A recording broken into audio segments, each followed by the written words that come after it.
I'm Neil, 32 years old, and until last Tuesday, I was just another software engineer at Horizon Technologies, living a relatively drama-free life. I grew up in a traditional Boston family, where family first wasn't just a saying, it was an unbreakable law.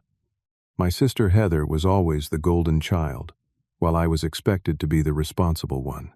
Never in a million years did I expect my parents to storm into my workplace, screaming about how I'd destroyed the family legacy in front of my entire team. Before I tell you how my entire life imploded at work that day, drop a comment letting me know where you're watching from, and hit that like and subscribe button if you've ever had family drama follow you to work. Growing up in Boston's Dorchester neighborhood, our family was what you'd call comfortable upper middle class. My father, William, owned Walsh Family Furniture, a moderately successful store that had been passed down for 3 generations. The business wasn't huge, but it had a loyal clientele and a reputation for quality craftsmanship. My mother, Eleanor, never worked outside the home but managed our household finances with military-grade precision. There was never a bill paid late or a budget exceeded by even $1. From my earliest memories, both my parents emphasized the importance of family obligation and legacy. Blood is thicker than water was practically our family motto, followed closely by family businesses stay in the family. My father would constantly tell stories about how his grandfather had built the business from nothing during the Great Depression, how his father had expanded it in the 50s, and how he was maintaining the tradition for the next generation. The expectation that I would eventually take over was never explicitly stated. It didn't need to be. It was as much a part of our family identity as our last name. Our house was modest by the standards of my friends' families. A 3-bedroom colonial, with worn but well-maintained furniture, all from the store, naturally. My parents weren't flashy people. They drove the same cars for 15 years, took one vacation to Cape Cod every summer, and their idea of splurging was ordering takeout twice a month. But there was always a strange disconnect between this apparent frugality and the money that seemed available whenever Heather needed something. Heather is 3 years younger than me, and from the moment she was born, she could do no wrong in our parents' eyes. When she brought home C's on her report card, there was celebration because she tried her best. When I brought home A's, there was only a nod and a, "That's what we expect from you." When Heather won participation trophies in softball, they went on the mantle. When I won the state math competition, my certificate went in a drawer because nobody likes a show-off. I still remember my 10th birthday when I asked for a computer. Nothing fancy, just something to learn programming on. My parents told me it was too expensive and unnecessary. 3 months later, on Heather's 7th birthday, she received a brand new television for her bedroom because she needed her space. The pattern continued throughout our childhood. Despite this, I excelled in school. I joined every STEM club I could find and spent hours at the public library, teaching myself coding when we finally got dial-up internet. By my junior year of high school, I'd earned a perfect SAT score in math and was being courted by several prestigious universities. When acceptance letters came in along with scholarship offers, my parents seemed more disappointed than proud. "You know, Neil, college isn't necessary to run the furniture store," my father said over dinner the night my MIT acceptance arrived. "I didn't go, and I've done just fine." "But William," my mother interjected, "it's a scholarship. At least he's not costing us money like Heather will." That was their version of support. At least I wasn't a financial burden. I chose Boston University with a full scholarship, allowing me to escape the house while staying close enough to avoid complete family rupture. I majored in computer science despite my father's repeated suggestions that I take business courses for when you come to your senses.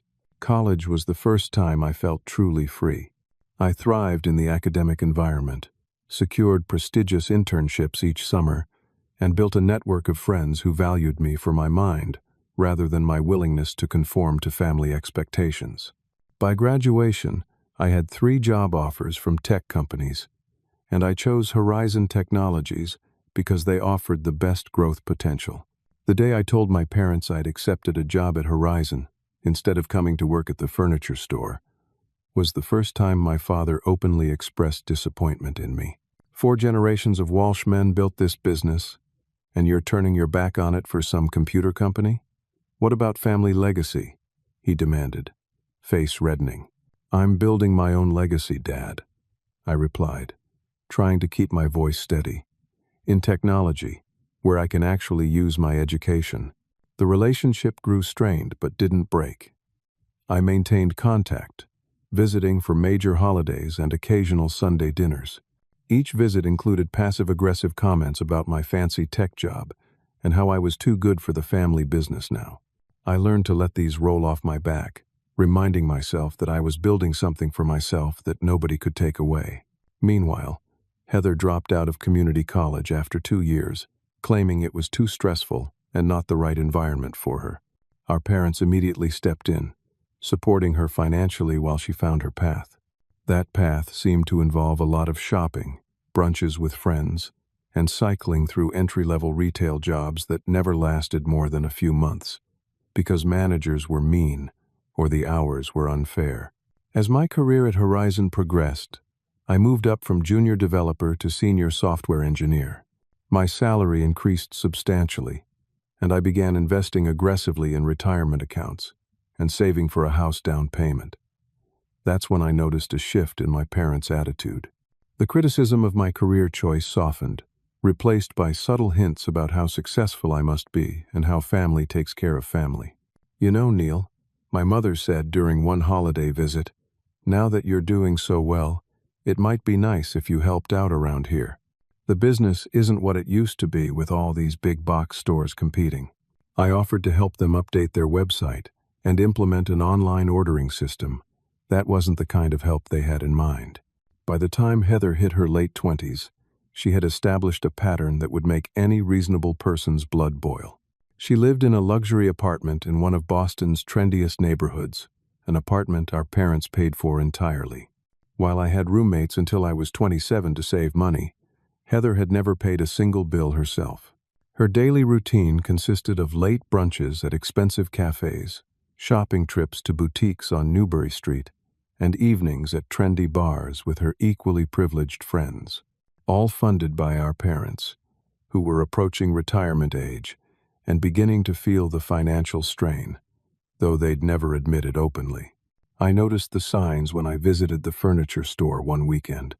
The inventory looked thinner than usual, and some of the display models showed significant wear. When I asked my father about business, he gave a tight smile and said, "We're holding steady," which was a far cry from his usual boasting about loyal customers and strong sales. The hints started subtly. "Isn't it amazing how expensive rent is these days?" my mother would say during phone calls. "Your sister's apartment costs $3,000 a month. Can you believe that?" "Times sure have changed," I'd murmur agreement, not wanting to point out that I knew exactly how expensive Boston real estate was. It's why I lived in a modest one-bedroom apartment while saving aggressively. Then came a family dinner last March that changed everything. I'd arrived at my parents' house to find Heather already there, wearing new designer clothes and showing off photos from her recent weekend trip to Miami. "Business must be good at the store for you to afford Miami trips," I remarked. "Oh, Mom and Dad covered it," she said casually. "Early birthday present." My father cleared his throat as we sat down to eat. "Actually, Neil, we wanted to talk to you about something important." He glanced at my mother, who nodded encouragingly. "Your mother and I are thinking about cutting back our hours at the store. We're not getting any younger, and healthcare costs keep rising." "That makes sense," I said. "Have you considered selling? The property value alone must be substantial after all these years." My parents exchanged horrified glances. "Sell the family business?" "Never," my father declared. "It's just that with reduced income, we're finding it harder to manage all our commitments." My mother reached across the table and patted my hand. "What your father is trying to say, Neil, is that since you're doing so well in your career, we thought perhaps you could step up and take over Heather's expenses, just until she finds something stable." I looked at Heather, who was examining her manicure with studied nonchalance, then back at my parents. "You want me to pay for her apartment? The $3,000 one?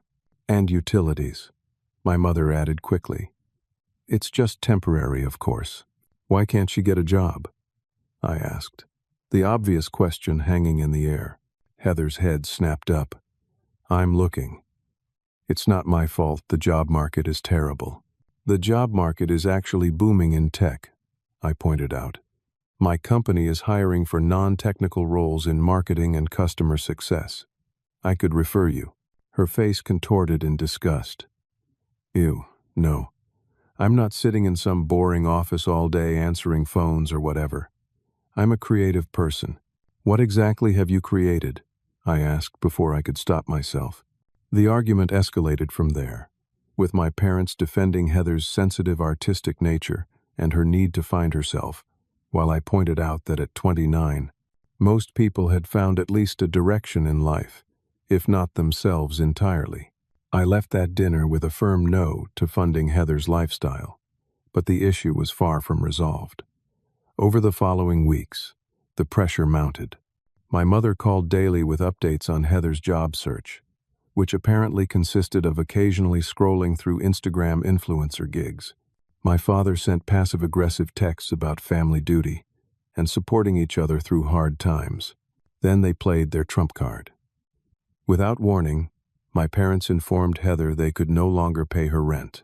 They didn't tell me directly. I found out when Heather called me, sobbing hysterically, claiming she was going to be homeless. "Mom and Dad cut me off," she wailed through the phone. "The landlord gave me an eviction notice. Where am I supposed to go?" I took a deep breath, trying to remain calm. "Heather, I can help you find a more affordable apartment, and I can cover the security deposit if you get a job. Any job." Her crying stopped abruptly. "You want me to downgrade my living situation? Do you know how hard it was to get into this building? All my friends live nearby." "Those are your options," I said firmly. "I'm not paying $3,000 a month for you to live in luxury while I'm still saving for my own place." "You're such an asshole," she spat. "You make 6 figures and you won't help your own sister?" "I'm offering help, just not a blank check." She hung up on me. 20 minutes later, my father called, voice tight with anger. "Your sister is in tears. What did you say to her?" I explained my offer of limited, conditional help, which only enraged him further. "After everything we've done for you, this is how you repay us? By turning your back on family when we need you?" "Dad, I haven't turned my back on anyone. I've offered practical help with conditions attached. Heather needs to grow up and support herself." "You've changed," he said, disappointment heavy in his voice. "That fancy job has made you selfish. Your grandfather would be ashamed." That hit harder than I wanted to admit, but I held firm. Little did I know, this was just the beginning of the storm. The Tuesday it all exploded started like any other workday. I arrived at Horizon's downtown office around 8:30, grabbed coffee from the break room, and settled in to prepare for my 9 o'clock presentation to the executive team. We'd been developing a new security protocol for the company's flagship product, and as lead engineer on the project, I was responsible for explaining the technical aspects to the non-technical C-suite. The presentation went exceptionally well. Our CEO, Marcus, asked insightful questions that showed he understood the core concepts, and my boss, Jennifer, beamed with pride when the CTO praised our team's innovative approach. "Great job, Neil," Jennifer said as we left the conference room. "The implementation timeline you proposed was ambitious but realistic. I'm impressed." Riding the high of a successful presentation, I joined my team for lunch at the Italian place around the corner to celebrate reaching this milestone. We spent an hour discussing next steps and joking about the CTO's notorious inability to pronounce encryption correctly. It was the kind of easy camaraderie that made me love my job. We returned to the office around 1:30. Our workspace was an open plan with glass-walled meeting rooms around the perimeter, modern, bright, and usually conducive to collaboration.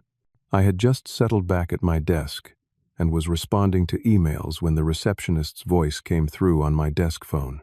"Neil, there are people here saying they have a family emergency. They're quite insistent on seeing you immediately. A cold wave of dread washed over me. Did they give their names? William and Eleanor Walsh. They say they're your parents. My mind raced through possibilities. Someone died. Someone was in the hospital. My parents had never visited my workplace in the 6 years I'd been at Horizon. "I'll be right there," I told her, already standing and heading toward reception. I never made it that far. As I rounded the corner from our department into the main corridor, I saw them, my father's tall frame and my mother's perfectly coiffed gray hair pushing past the receptionist's desk. The security guard was speaking into his radio, but he wasn't physically stopping them. "Sir, ma'am, you need to wait," the receptionist called after them. "We'll wait right here until our son faces us like a man," my father boomed, his voice echoing through the open space. Heads turned throughout the office. "Neil, where are you?" I froze, paralyzed by disbelief. This couldn't be happening. Not here. Not now. There he is. My mother pointed at me, her face contorted with what appeared to be genuine anguish. "How could you do this to your own sister?" I approached slowly, keeping my voice low. "Mom, Dad, what are you doing here? This is my workplace. Whatever this is about, we need to discuss it privately." My father's face was flushed crimson with anger. "Privately? Like how you privately decided to throw your sister out on the street? There's nothing private about destroying your family's legacy." People were staring openly now. From the corner of my eye, I could see Jennifer emerging from her office, concern etched on her face. "I didn't throw anyone out," I said, trying to maintain calm. "Heather's an adult. She needs to support herself." "Support herself?" My mother's voice rose to a near shriek. "Your father and I have worked our fingers to the bone to give you children opportunities, and now when the business is struggling, you can't spare a dime for your sister?" "It's not about money," I started, but my father cut me off. "It's always about money with you. You and your fancy tech job, looking down on the family business. Well, let me tell you something. Your sister is being evicted next week because you won't help her. Is that what you want? Your own blood homeless, while you sit in this glass palace counting your money?" Jennifer had reached us now. "Excuse me. I'm Jennifer Lawson, Neil's manager. Perhaps we could move this discussion to a conference room?" My mother turned on her, tears streaming down her face. "Do you know what kind of person you've hired? Someone who would abandon his family when they need him most. He's breaking his father's heart. The business has been in our family for 4 generations, and now it's failing because Neil refused to join it, and he won't even help support his sister during hard times. This isn't appropriate workplace behavior," Jennifer said firmly. "Neil is a valued employee, and he's a traitor to his family," my father shouted, pointing a finger directly at my face. "You think you're better than us with your coding and your algorithms? Let me tell you what, you are a disgrace to the Walsh name." My mother dramatically collapsed into a nearby chair, hand over her heart. "I can't breathe. The stress is killing me. Is this what you want, Neil? To put me in an early grave?" By now, 2 security guards had arrived, but seemed unsure how to handle elderly people causing a scene. Jennifer was attempting to defuse the situation while protecting me, but my father wasn't finished. "We know what you make here," he snarled. "Your mother found your tax forms when you visited last Christmas. You can afford to help Heather. I want you to write a check, right now, or better yet, hand over your paycheck when it comes. It's the least you can do for family." The entire office had gone silent, all pretense of not listening abandoned. I felt a strange detachment, as if I were watching the scene from above. Years of pent-up resentment, obligation, and guilt swirled inside me, but outwardly I remained eerily calm. Without a word, I reached for my employee badge hanging around my neck, unclipped it, and placed it on the nearest desk. I turned to Jennifer. "I'm sorry about this," I said, my voice surprisingly steady. "I need to take some personal time. I'll email HR. "Neil?" "Wait," she began. but I was already walking toward the exit. "Where are you going?" My father bellowed after me. "Don't you walk away from your mother when she's upset?" I didn't look back. I pushed through the glass doors and kept walking. The full impact of what had happened didn't hit me until I was sitting in my car in the parking garage. My hands shook violently as I gripped the steering wheel, unable to even insert the key into the ignition. A wave of nausea swept over me, and I barely managed to open the door before vomiting onto the concrete floor. Cold sweat broke out across my forehead as my heart hammered painfully in my chest. I recognized the symptoms of a panic attack. I'd had them occasionally in college during finals, but nothing this severe. "Breathe," I told myself. "Just breathe." After several minutes of focused breathing, I felt stable enough to drive. I didn't go home, instinctively knowing my parents might look for me there. Instead, I drove to Olmsted Park and found a secluded bench overlooking Jamaica Pond. The April afternoon was cool but sunny, with early spring flowers pushing through the soil, a stark contrast to the emotional winter raging inside me. I pulled out my phone and saw 15 missed calls. 5 from my mother, 7 from my father, 2 from Heather, and 1 from Jennifer. There were dozens of text messages, but I couldn't bring myself to read them yet. Instead, I turned off my phone completely and sat in silence, watching ducks glide across the water's surface. The sense of humiliation was overwhelming. My colleagues had witnessed my family at their worst, hurling accusations and demands, treating me like a disobedient child rather than a grown professional. How could I ever walk back into that office with any dignity intact? More importantly, how could I continue any relationship with people who would deliberately sabotage my career to manipulate me into giving them money? This wasn't a heat-of-the-moment argument. They had driven across town, entered my workplace, and created a scene calculated to embarrass me into submission. The premeditation was what hurt most. As the afternoon wore on, I eventually turned my phone back on, needing to at least check messages from work. Among the barrage from family, I found a text from Jennifer. "Neil, take whatever time you need. Your job is secure. What happened today was not your fault. HR is aware of the situation and can arrange family leave if helpful. Please let me know you're safe when you can." Her message brought unexpected tears to my eyes. In one simple text, she'd shown more genuine concern for my well-being than my family had in years. The work emails were similarly supportive. HR had already processed an emergency personal leave request for the remainder of the week. My team had reassigned my immediate tasks and sent well wishes. The professionalism and compassion stood in stark contrast to my family's behavior. Finally, I forced myself to read the family messages. My mother's ranged from righteous anger, "How dare you walk out when I was having a health crisis?" to manipulation, "I didn't sleep all night worrying about you and your sister." My father's were more consistently hostile, calling me selfish, ungrateful, and threatening to remove me from his will, as if that would be any great loss. Heather's messages were the most unhinged. "Thanks for ruining my life. I got the final eviction notice today. I have nowhere to go. Mom's blood pressure is through the roof because of you. If anything happens to her, it's your fault. I'm going to tell everyone what a horrible brother you are. I have friends with social media followings who will destroy you." The final message was the most explicit threat. "You have until Friday to transfer the rent money, or I swear I'll make you regret it. I know where you work, and I'm not afraid to tell everyone what a monster you really are." As darkness fell over the park, I made a decision that felt both terrifying and liberating. I would completely cut contact with my family. No more holidays, no more Sunday dinners, no more guilt-laden phone calls. If they wanted war, I would give them silence. I drove to my friend Derek's apartment and asked if I could crash on his couch for a few days.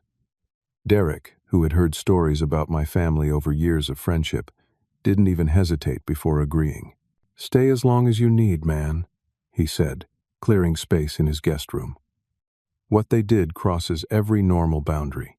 That night, as I lay on Derek's pull-out couch staring at the ceiling, My phone buzzed with a notification. My building's security app showed video of my parents in the lobby, arguing with the doorman who refused to let them up without my permission. I watched as my father attempted to push past him before security escorted them out. They had gone from my workplace to my home, escalating their invasion of my personal space. Where would they show up next? The thought made my stomach clench with anxiety. The next day brought more drama. According to texts from my neighbor, my parents returned to my apartment building and spent nearly an hour knocking on my door and calling my name. When that failed, they began asking other residents about me as they entered or left the building. "Your dad cornered me by the mailboxes," my neighbor wrote. "Asked if I knew where you were staying and if you'd said anything about family problems. Super uncomfortable, dude." That evening, they made one last attempt. I was still at Derek's when my parents somehow obtained his address, likely from an old Christmas card envelope I'd left visible in my apartment, and showed up unannounced. Derek called me from his bedroom. "Your parents are outside my door. Should I call the cops?" "No," I said. "I'll handle it." I opened the door just enough to see them, but blocked entry with my body. My mother's eyes were red from crying, but my father looked as angry as ever. "You've made your point, Neil," he said without preamble. "You've embarrassed your mother and me by hiding like a child. It's time to come home and discuss this like adults." "There's nothing to discuss," I replied. "You showed up at my workplace and tried to extort money from me by creating a public scene. You've threatened me, stalked me, and harassed my friends and neighbors. This isn't adult behavior. We are your parents," my mother hissed, abandoning the tearful act. "You owe us respect." "Respect is earned," I said, "and you've destroyed any I had left for you." My father's face darkened. "If you don't make this right, if you don't help your sister, consider yourself disowned. No son of mine would act this way." For the first time in my life, his threat held no power over me. "That works for me," I said calmly. "Please leave before I call the police and report you for harassment." As I closed the door on their shocked faces, I felt something unexpected: relief. I took the entire week off work, using Derek's apartment as a sanctuary while I processed what had happened and planned my next steps. The first day, I barely left the guest room, alternating between sleep and staring at the ceiling, replaying the workplace confrontation in my mind, and imagining all the things I should have said. By the second day, I felt ready to start addressing the situation proactively. I spent hours researching family estrangement, toxic parents, and emotional manipulation. The stories I read from others who had experienced similar family dynamics were both heartbreaking and validating. I wasn't alone, and my instinct to create distance wasn't an overreaction. On Wednesday, I called Dr. Sarah Levine, a therapist I'd seen briefly during a stressful period at work 2 years earlier. She managed to fit me in for an emergency session that afternoon. "What your family did was a serious boundary violation," she told me after listening to my account of recent events. "Their behavior shows a pattern of emotional manipulation and financial exploitation disguised as family obligation." "I feel guilty even saying that," I admitted. "They raised me, put a roof over my head, fed me. Doesn't that mean I owe them something?" "Parents choose to have children, Neil. Basic care is the minimum expectation, not something children need to spend their lives repaying," she explained. "Healthy families support each other willingly, not through coercion and public humiliation." That simple reframing shifted something fundamental in my perspective. I left her office with a clearer sense of direction and a follow-up appointment scheduled for the following week.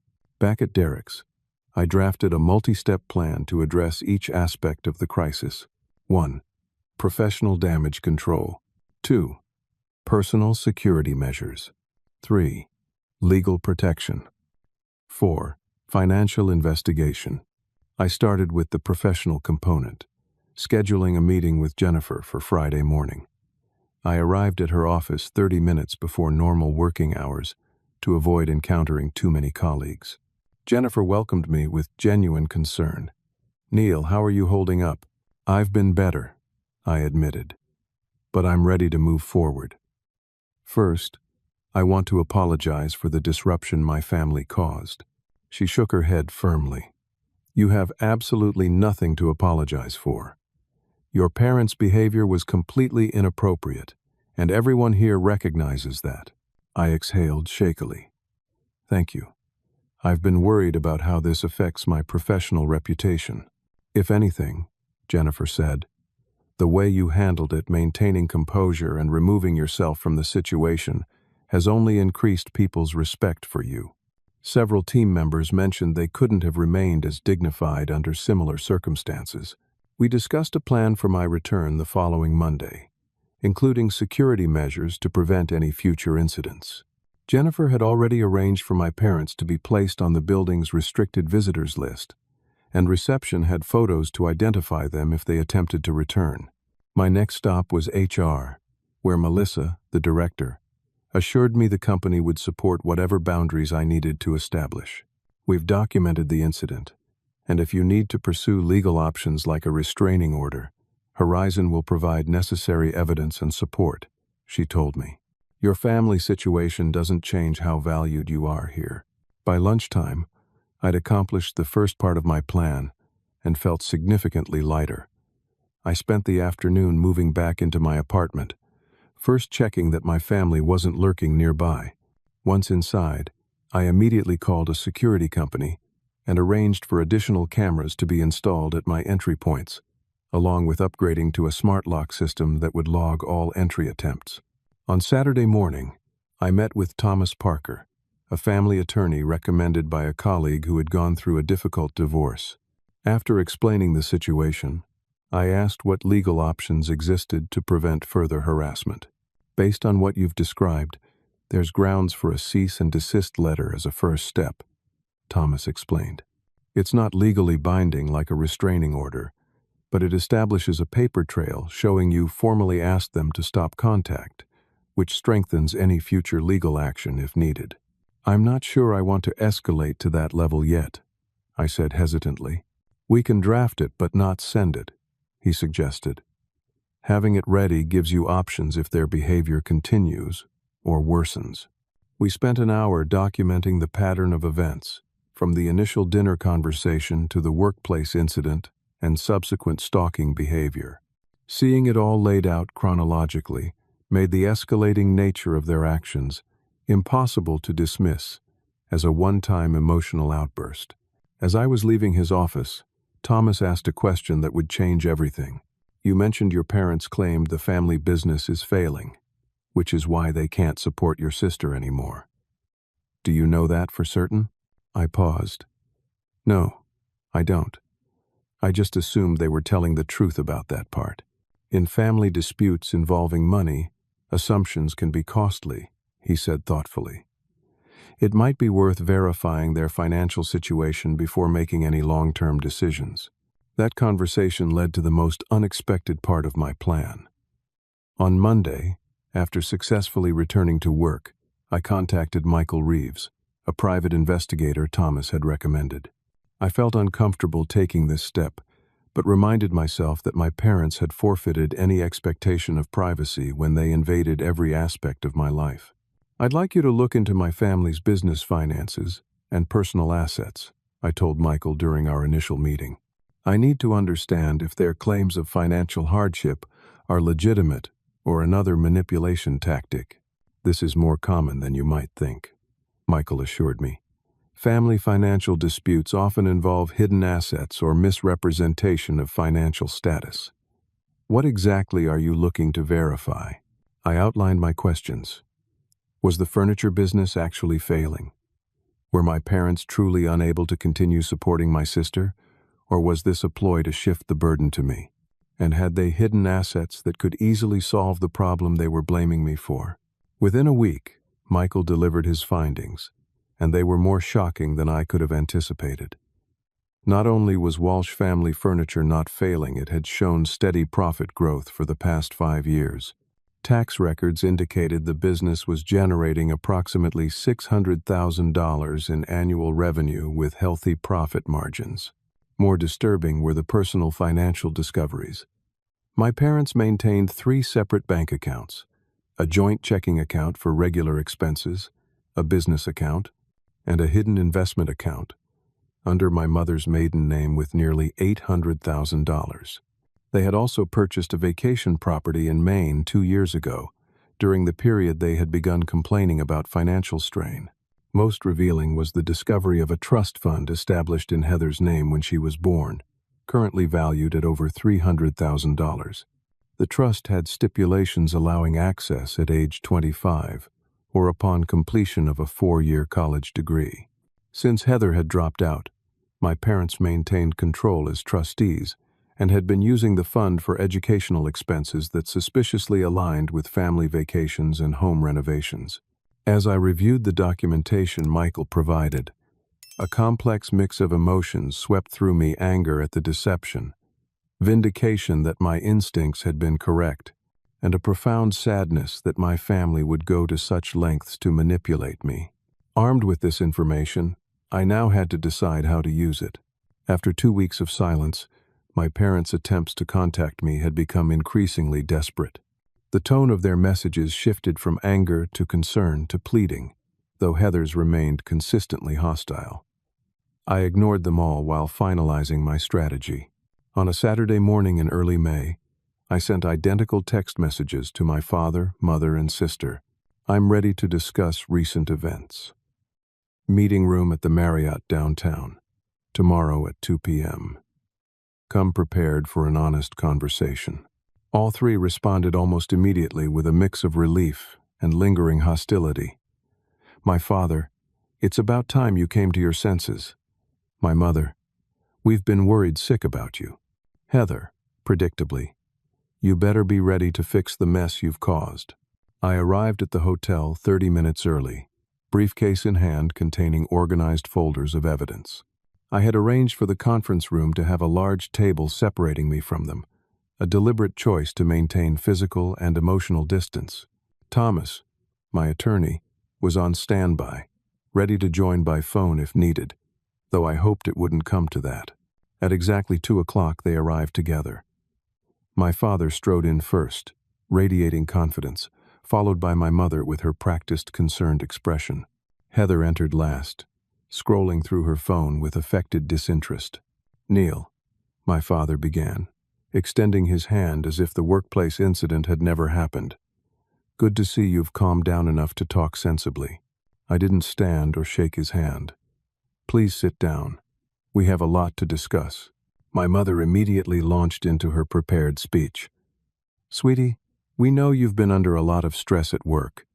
We all say things we don't mean when we're stressed. Your father and I are willing to put the unpleasantness behind us if—" "This meeting isn't about what I said or did," I interrupted, my voice calm but firm. "It's about the truth behind your claims and actions." "What's that supposed to mean?" my father demanded, his conciliatory facade already slipping. I opened my briefcase and removed the first folder. "You've repeatedly stated that the business is failing, that you can't afford to support Heather anymore, and that I need to step up because you're facing financial hardship." I pushed copies of business tax returns across the table. "These records show Walsh Family Furniture has been consistently profitable for the past 5 years, with revenue growth even during the pandemic." My father's face flushed. "Where did you get those?" "Those are private business records. They're public tax filings," I replied. "Available to anyone who knows where to look." "You had no right to investigate our finances," my mother exclaimed, her hands trembling as she looked at the documents. "You forfeited privacy when you invaded my workplace and tried to extort money from me," I countered, removing a second folder. "This contains records of your personal accounts, including the investment portfolio under Mom's maiden name, with $800,000 in assets." My mother's face went pale. That's our retirement fund." "A retirement fund you never mentioned when claiming you couldn't afford Heather's apartment," I pointed out. "Just like you never mentioned the vacation property in Maine purchased 2 years ago for $420,000 in cash." Heather, who had been unusually quiet, finally spoke up. What does any of this matter? The point is I need help with my rent, and you're being selfish. I turned to her, sliding the third folder across the table. This might interest you most, Heather. It's documentation of the trust fund established in your name when you were born. Current value, $317,000. Her expression transformed from annoyed to shocked. What trust fund? I don't have a trust fund. According to these legal documents, you do, I said. The conditions for access were either reaching age 25 or completing a 4-year college degree. You're 29 now, so you should have had access for 4 years. Heather looked at our parents in confusion. Is this true? I have money that's mine? My father slammed his hand on the table. That money was meant to secure your future. You weren't responsible enough to manage it. So you lied to her about its existence while using it for your own expenses? I asked. We used it for her benefit, my mother protested. Really? I spread out bank statements showing withdrawals. This $20,000 for educational materials was withdrawn the same week you renovated your kitchen. This $30,000 for career development coincides exactly with your cruise to Alaska. The room fell silent as the implications sank in. Heather's face crumpled as she realized the extent of the deception. You've been lying to both of us, she whispered, tears forming in her eyes. All this time I thought we were struggling, and you had money, my money that could have helped me become independent. My father's strategy shifted instantly. Neil, this is family business. It wasn't your place to dig into private financial matters and turn your sister against us. You made it my business when you demanded I fund Heather's lifestyle based on false claims, I replied. You didn't just lie about money. You used it to maintain control over both your children while pretending it was about family loyalty. My mother started crying. But the theatrical quality I'd seen at my workplace was gone, replaced by genuine distress at being exposed. We were trying to protect the family legacy. The money is meant to stay in the family, not be wasted on apartments and frivolous spending. Speaking of family legacy, I continued, pulling out the final document. I had the business valuation analyzed. If you're concerned about the Walsh furniture tradition, you could sell the business for approximately $2 million, retire comfortably, and still leave a substantial inheritance. My father's face darkened with rage. You ungrateful little say, he stood abruptly. I will not sell my father's business. This investigation is a betrayal of everything we taught you. What you taught me, I said quietly, was that family means controlling people through guilt and manipulation. That's not a legacy worth preserving. Heather, surprisingly, stayed seated when my father stormed toward the door. What happens now? She asked, looking shell-shocked.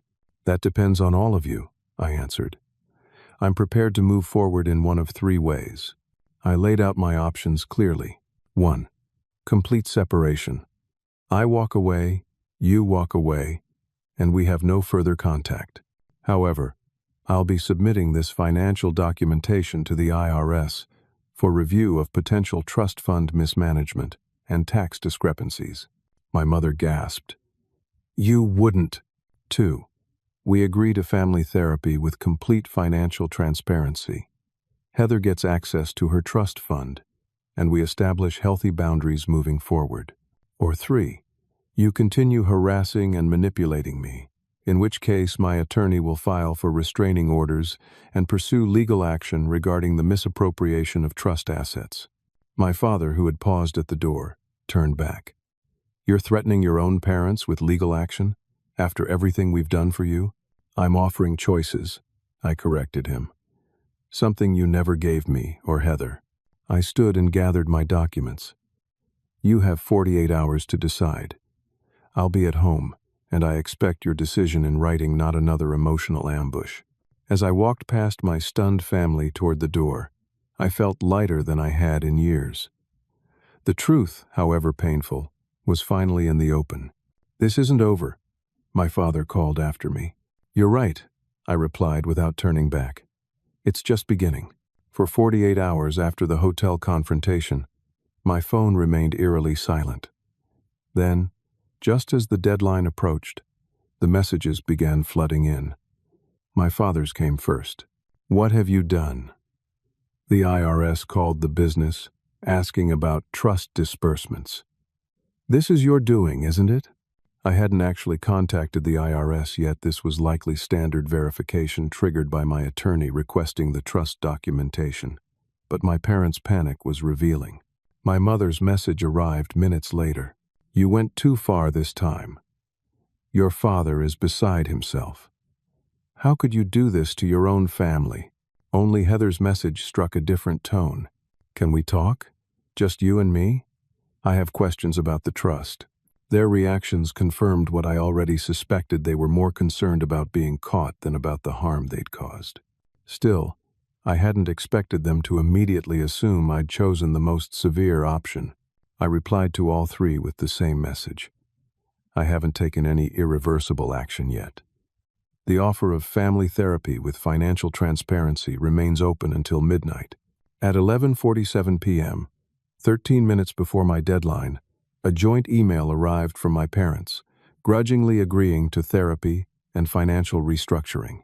Their message was laced with passive-aggressive jabs about keeping peace in the family, and despite the unnecessary drama Neil has created, but it was an agreement nonetheless.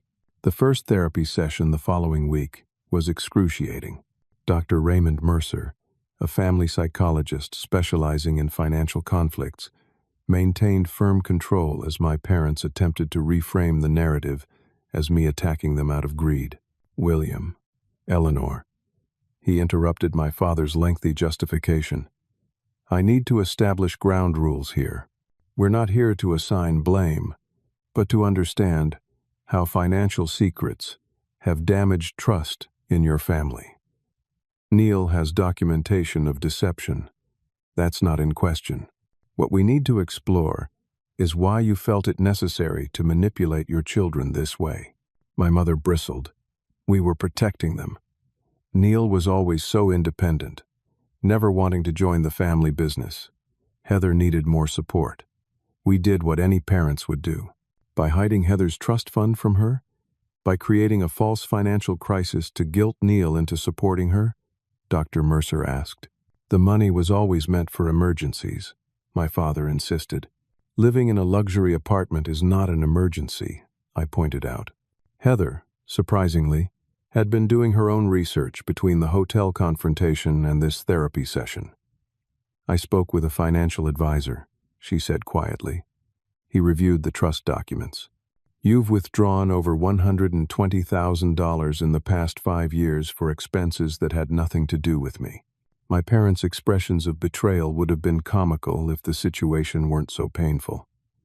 The idea that their children would seek outside verification clearly had never occurred to them.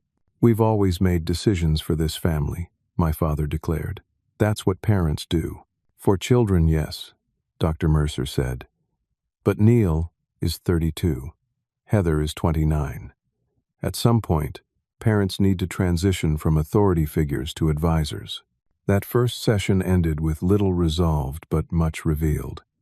The following weeks brought slow, painful progress. My parents attended therapy under protest, participating minimally while fulfilling the technical requirements of our agreement. The most significant change came not through the joint sessions, but through my individual relationship with Heather. A week after therapy began, she asked to meet for coffee, just the two of us. We sat at a corner table in a quiet cafe, both awkward and unsure how to begin. "I'm mad at you," she finally said. "But I'm also grateful and confused and really, really angry at Mom and Dad." "That's a lot of conflicting emotions," I acknowledged. "They've been lying to me my entire adult life," she continued, "making me think I couldn't survive without them. Do you know what Mom said when I asked about possibly getting my own place 3 years ago? She said, 'Darling, you're just not good with money.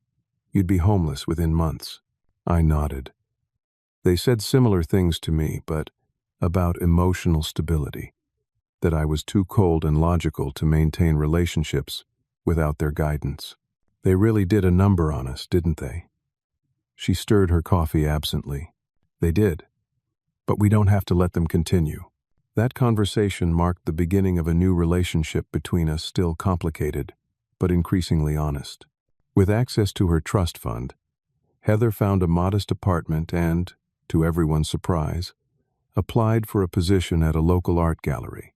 She had actually completed courses in art history during her abbreviated college career and discovered she had a passion for curation. "I always thought I wasn't good enough for a real career," she admitted during another of our coffee meetings. "Mom and Dad made it seem like I was too fragile for regular employment. They needed you to be dependent," I observed. "It gave them purpose and control." Meanwhile, my professional life stabilized more quickly than I'd expected. Upon returning to work full-time, I discovered that Jennifer had recommended me for promotion to lead architect, citing my professionalism during personal crisis as evidence of my leadership capabilities. "The executive team was impressed by how you handled the situation," she told me during my performance review. "Technical skills are valuable, but emotional intelligence under pressure is rare." By summer, I had established clear boundaries with my parents. We communicated primarily through scheduled therapy sessions and occasional family meetings with specific agendas. No surprise visits, no financial demands, no emotional ambushes. They complied, though not always gracefully. The most profound changes were internal. I began dating again after years of focusing exclusively on my career, meeting Emma, a children's book illustrator, through a mutual friend. When I explained my complicated family situation on our third date, expecting her to run, she surprised me. "My parents are controlling in different ways," she shared. "They wanted me to be a doctor like them. When I chose art instead, they predicted I'd fail spectacularly. Every success I've had is despite my poor choices. I get it more than you might think." That understanding created a foundation of trust between us that continues to grow. As for my parents, our relationship remains a work in progress. The mandatory financial transparency revealed even more hidden assets, leading to difficult conversations about trust and honesty. My father still occasionally slips into manipulation tactics, but I've learned to recognize and counter them calmly. "Dad, that's a guilt trip, and it won't work anymore," I'll say when he sighs dramatically about how no one appreciates what he built for the family. My mother has shown more genuine growth, attending additional therapy sessions on her own, and gradually acknowledging the damage caused by their controlling behavior. "I was raised believing that children owed their parents everything," she admitted during a recent family session. "My parents controlled me through obligation, and I did the same to you and Heather. I'm trying to unlearn that. It's not perfect, and it never will be. Some wounds take generations to heal completely. But I've found an unexpected freedom in standing up for myself and defining my own version of family based on mutual respect rather than obligation. The most important lesson I've learned through this ordeal is that sometimes our greatest fears, confrontation, rejection, standing alone, lead to our greatest growth. I feared losing my family, only to discover that what I was clinging to wasn't really family at all, but a performance of family that required my submission to maintain. True family, I've come to believe, supports your growth rather than constraining it. It celebrates your success instead of resenting it, and it never asks you to compromise your integrity to maintain peace. I share this story not because I handled everything perfectly, I didn't, but because I know many of you are silently enduring similar family dynamics, wondering if you're wrong for wanting boundaries. You're not. The hardest step is believing you deserve better, but I promise it gets easier from there. Have you ever had to establish difficult boundaries with family members? What was your turning point?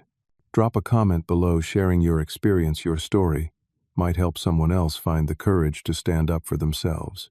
Don't forget to like and subscribe if this resonated with you, and share with someone who might need to hear that it's okay to define family on your own terms. Thank you for listening to my journey, and remember, sometimes the family we choose is healthier than the one we're born into.